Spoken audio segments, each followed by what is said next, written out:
Dans le sud du Mexique, un vent de révolte souffle sur l'état de Guerrero. Chilpancingo, la capitale, est en ébullition après le massacre de 43 étudiants en septembre dernier. Le crime de trop dans cette région. La police tente de contenir la colère de tout un peuple.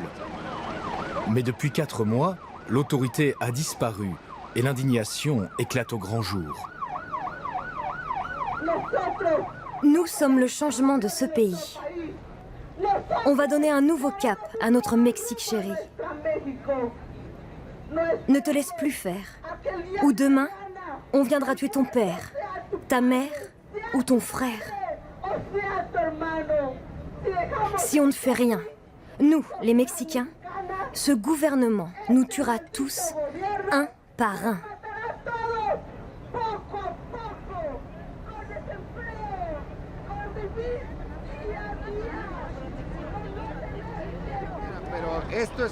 Tout ça, c'est le reflet d'une absence totale d'autorité. L'état de Guerrero est devenu incontrôlable. Et le massacre d'Iguala, c'est le crime de trop. Comme il n'y a aucune justice, tous les crimes du passé sont en train de ressurgir.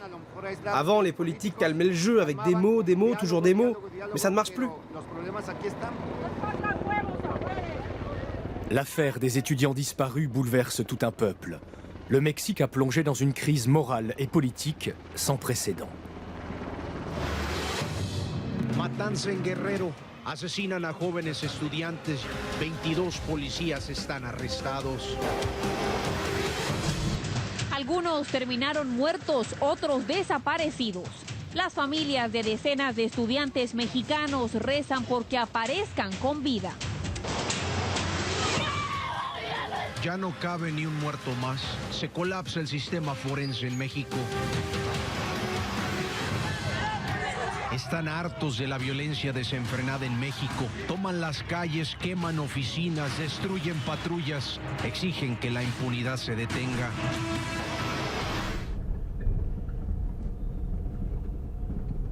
C'est ici que tout a commencé, dans l'école rurale d'Ayotzinapa.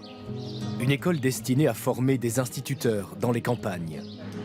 Partis manifester dans la ville d'Iguala, les étudiants ont été arrêtés par la police, sur l'ordre du maire, puis livrés à un cartel de narcotrafiquants, les Guerreros Unidos, les guerriers unis. 43 jeunes disparus et probablement massacrés. 43 chaises vides pour ne pas les oublier. Uriel était avec eux, et ce jour-là, il a perdu tous ses amis. C'était mon ami, Julio César López Patolsin. Il avait 25 ans. Et lui, c'était Eliano Allen Gaspar de la Cruz. Il avait 23 ans. José Luis Luna Torres, lui, il n'avait que 20 ans.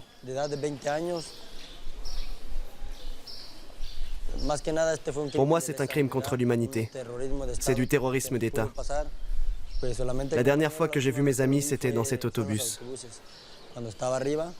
On n'imaginait pas que ça puisse nous arriver.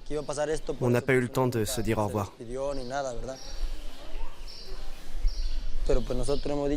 Quoi qu'il arrive, on va se battre jusqu'au bout. On veut savoir ce qui s'est passé. Maintenant, les risques, on les connaît. On est prêt à les prendre.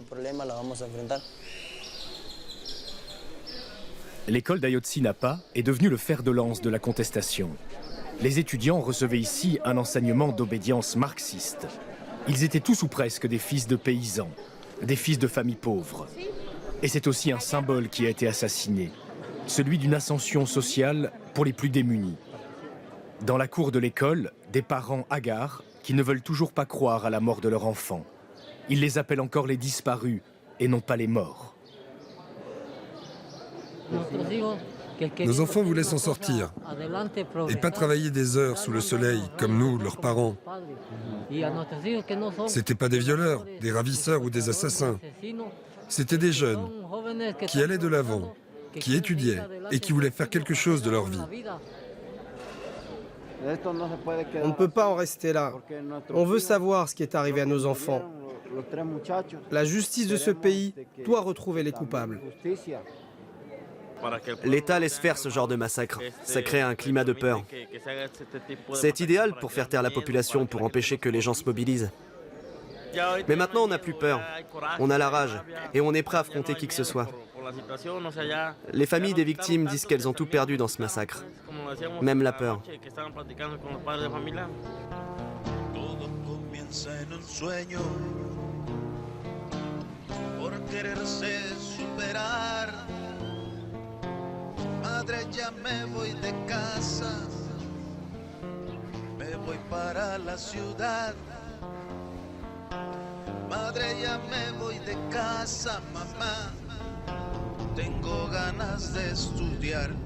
Pour l'heure, seul un étudiant a été retrouvé, son corps brûlé dans une décharge publique. Il s'appelait Alexander Mora et venait de ce petit village, El Pericón, niché au cœur des montagnes.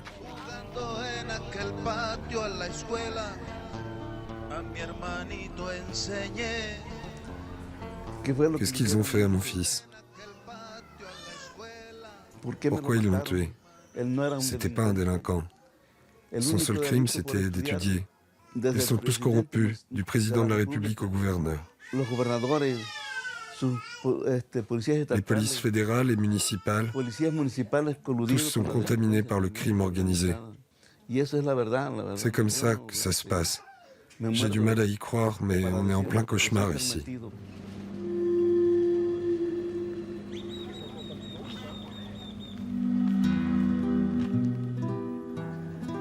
Pour supporter tout ça, je dois savoir ce qu'ils lui ont fait. Est-ce qu'ils l'ont tué rapidement? Est-ce qu'ensuite ils l'ont brûlé? Ou est-ce qu'ils l'ont brûlé vivant? C'est de ne rien savoir qui me donne cette rage. Avec les autres parents des victimes, on va se battre pour que justice soit faite.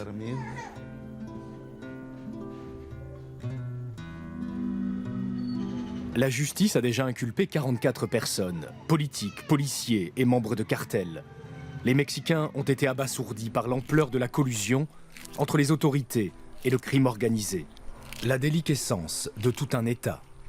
La terreur s'est abattue sur ce coin de paradis. Les paysans du Guerrero sont les premières victimes des meurtres, des enlèvements, des extorsions.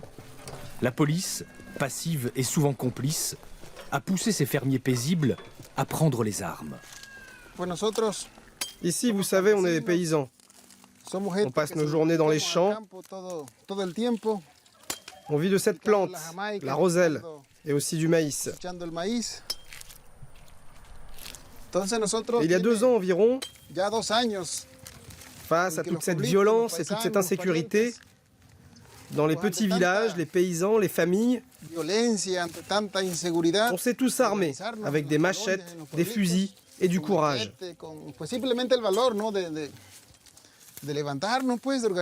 On n'en pouvait plus. On ne pouvait même plus sortir de chez nous. Il y avait des délinquants partout, avec des armes de gros calibre. On avait peur qu'à n'importe quel moment, nos enfants ou nos voisins se fassent enlever.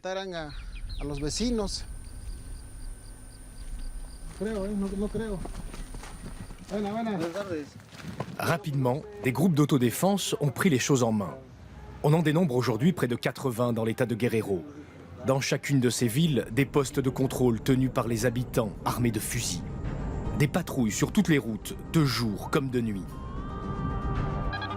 Ok, pero vamos a dar un recorrido por ahí. Ahorita vamos a salir en estos momentos por allá,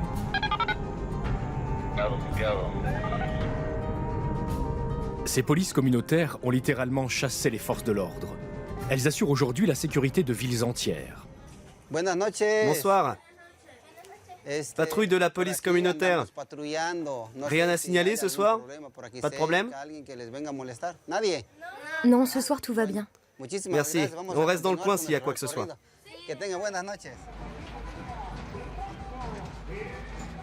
Ici, à Ayutla, la police communautaire compte environ 1250 membres. On patrouille dans tous les quartiers de la ville.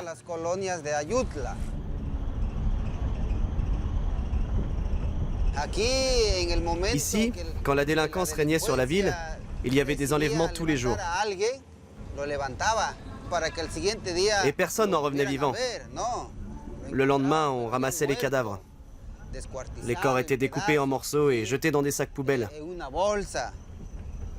Ou alors, ils enterraient leurs victimes dans des fosses clandestines.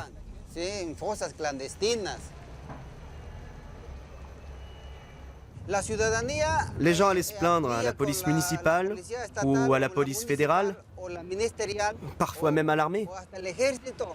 Mais personne ne bougeait. Au début de notre mouvement, on avait tous peur. Le crime organisé ne nous laissait que deux options. Se taire ou mourir. Mais maintenant c'est fini. La peur a quitté la ville. Domingo et ses hommes passeront 3 ans au service de leur ville, avant d'être remplacés par d'autres citoyens en armes.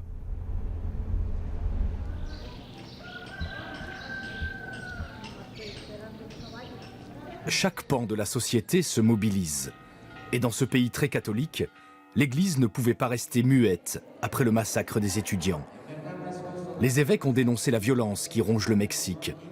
Les prêtres de campagne relaient ce message, même dans les villages les plus isolés. Ici, nous avons été frappés de plein fouet par la tragédie d'Iguala et la disparition des 43 étudiants.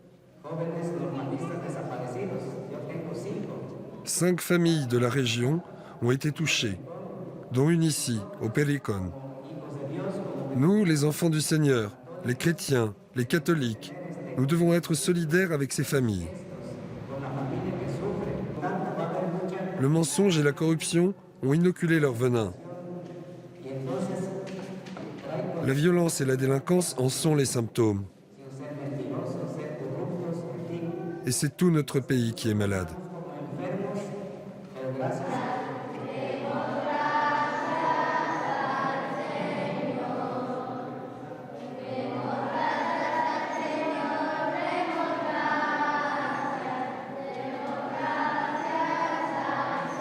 En sortant de la messe, les fidèles reprennent les armes et rejoignent les barrages érigés à chaque carrefour. Tous les véhicules sont minutieusement fouillés.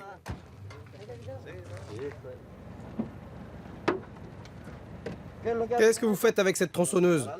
Je coupe du bois pour le feu. Ça, c'est le genre d'outil que les criminels utilisent pour découper leurs victimes. C'est avec ça qu'ils vous coupent les membres pour mieux faire disparaître les corps. Et ici, nous, on est devenus très méfiants. Vous savez, on fait attention à tout. Oui, je comprends. Fouillez le reste de la voiture, s'il vous plaît. La police communautaire obtient des résultats stupéfiants. Et par endroits, le crime organisé a totalement disparu. Un succès qui fait de l'ombre à l'autorité de l'État. Nous n'avons plus confiance dans le gouvernement mexicain. Ils ne nous protègent pas. Au contraire, ils veulent nous enlever nos armes, parce que nous, on est propres. Le gouvernement mexicain cherche à contrer l'essor des polices communautaires. Les criminels arrêtés par les groupes d'autodéfense sont souvent remis en liberté par la justice, faute de preuves officielles. Il n'y a pas de cadre légal à leur inculpation, se justifie l'État.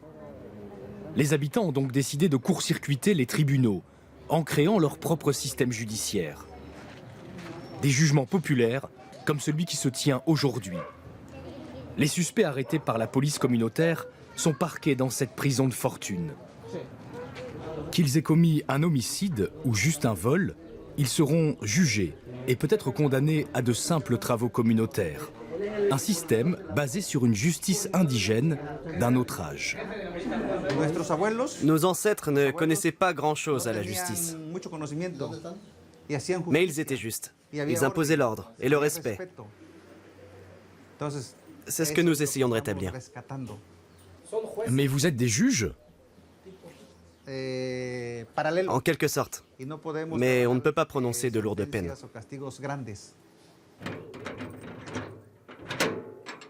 Monsieur Morales, c'est à vous. Avancez, avancez. Allez, allez.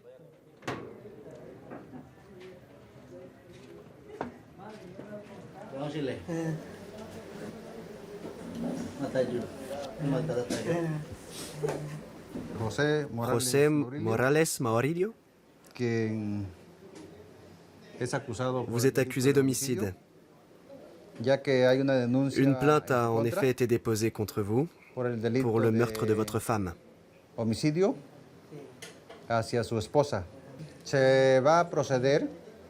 Nous allons étudier votre cas et décider d'une sanction. Vous risquez la condamnation à des travaux communautaires. Capitaine, vous pouvez ramener l'accusé dans sa cellule. Vous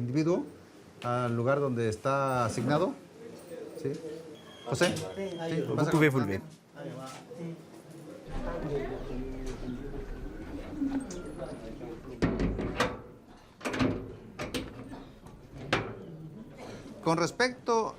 L'affaire d'Iguala vous donne une idée du niveau d'insécurité qu'il y a dans ce pays. La solution, c'est que le peuple s'organise pour défendre ses droits, pour se protéger. Retour à la capitale de l'État, Chilpancingo. Les familles des disparus envahissent une fois de plus les rues. Ces manifestations sont les plus importantes qu'ait connu le pays depuis un demi-siècle. Elles font vaciller un pouvoir et un président qui avait tout misé sur le boom économique au détriment de la sécurité. Nous continuerons à marcher jusqu'à ce qu'on trouve ces 43 étudiants disparus. Pour nous, ils sont toujours en vie et nous les retrouverons. Même s'il faut parcourir le monde entier. Sur ces graffitis, toujours le même slogan. Nous avons besoin de respect, plus que de pain. Le réveil du peuple mexicain est à la mesure de son silence passé, assourdissant. Car la faillite de l'État n'est pas nouvelle. Tout le monde savait et tout le monde s'est tu. Tout le monde savait qu'ici il y avait des extorsions, des enlèvements, des assassinats. Ça fait 7 ans qu'on est dans cette spirale de la violence. Et tout ça, c'est dû aux cartels qui se disputent les zones de production, de transport et de vente de drogue. Et d'une certaine façon, la société mexicaine a été complice de tout cela, parce qu'elle a choisi de se taire.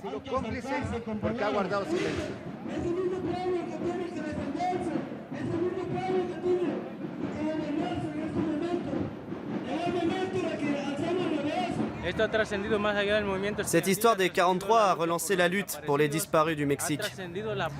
Cette histoire a même bouleversé la politique ici. Beaucoup de gens ont rejoint notre combat. C'est un problème qui nous concerne tous, qu'on soit professeurs, étudiants, paysans, femmes de ménage, dirigeants. Le problème des disparitions forcées au Mexique, de l'insécurité, ça nous concerne tous.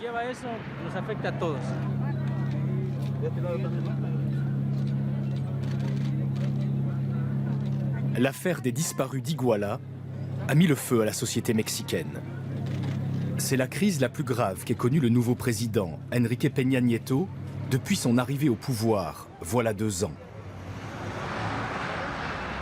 Aujourd'hui, l'armée et la police fédérale ratissent l'État de Guerrero pour tenter de retrouver les étudiants.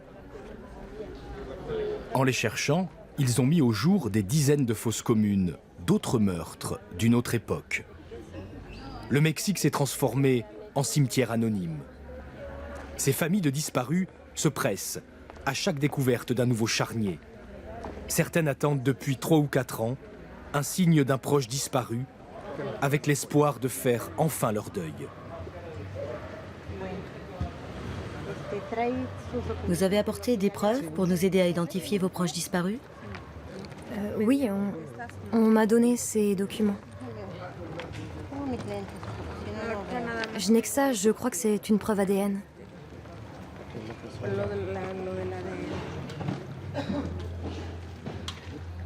Ce sont les ADN de votre mari et de votre fille, c'est bien cela? Oui, ils ont tous les deux disparu. Et vous, c'est votre père et votre mère qui ont été enlevés, c'est ça? Oui, c'est bien ça.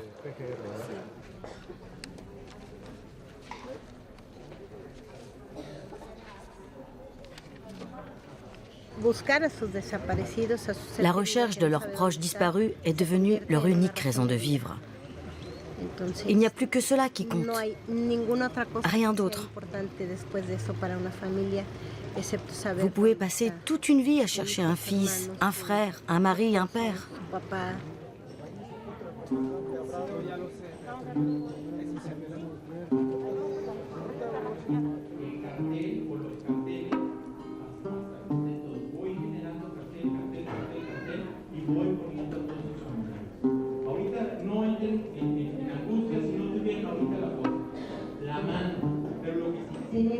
470 familles ont donné des échantillons de sang.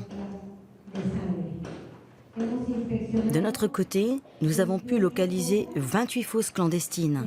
Et dans 12 d'entre elles, nous avons exhumé plusieurs corps. Vous avez demandé à connaître les résultats des recherches. Et notamment les photos ou les objets retrouvés.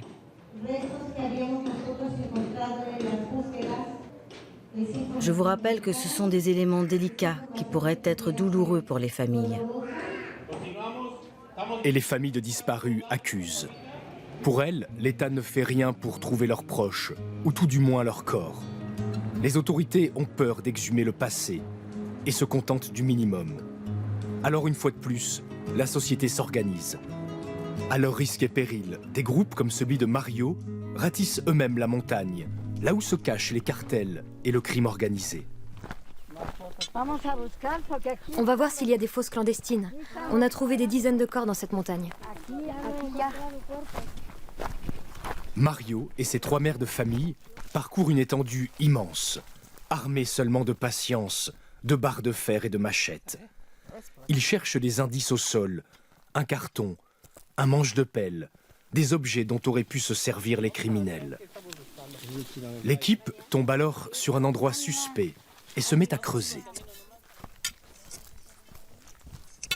Pour savoir s'il y a une fosse clandestine, nous sentons l'odeur de la sonde. Ça sent très mauvais. Ils ont dû enterrer des corps là-dessous. Oui, ça sent fort. On va marquer la zone pour indiquer qu'on a trouvé une autre fosse. Regardez, ce sont les cheveux d'une personne tuée qu'on a enterrée ici. Nous ne faisons que signaler de possibles fosses clandestines. Ensuite, ce sont les services légistes du gouvernement qui viennent exhumer les corps. On fait des petits tas de pierres pour signaler l'emplacement. Nous, on n'a pas le droit d'aller plus profond. C'est interdit. Les recherches continuent, avec l'espoir souvent vain de retrouver un fils ou un frère disparu. On s'arrête pour reprendre son souffle et on continue de creuser la terre avec ses ongles jusqu'à ce que l'émotion emporte tout. Le monde doit savoir toute la douleur qu'il y a ici. Tout le monde ici connaît quelqu'un qui a disparu. Je ne comprends pas pourquoi le gouvernement nous fait autant de mal. Les policiers sont venus enlever mon fils dans ma propre maison. Ils ont voulu me jeter par la fenêtre, mais je me suis accrochée. Ils ont demandé à mon fils de descendre. Ils étaient armés, pas nous. Je leur ai crié « Venez me tuer, moi. Je suis vieille. Mais mon fils... »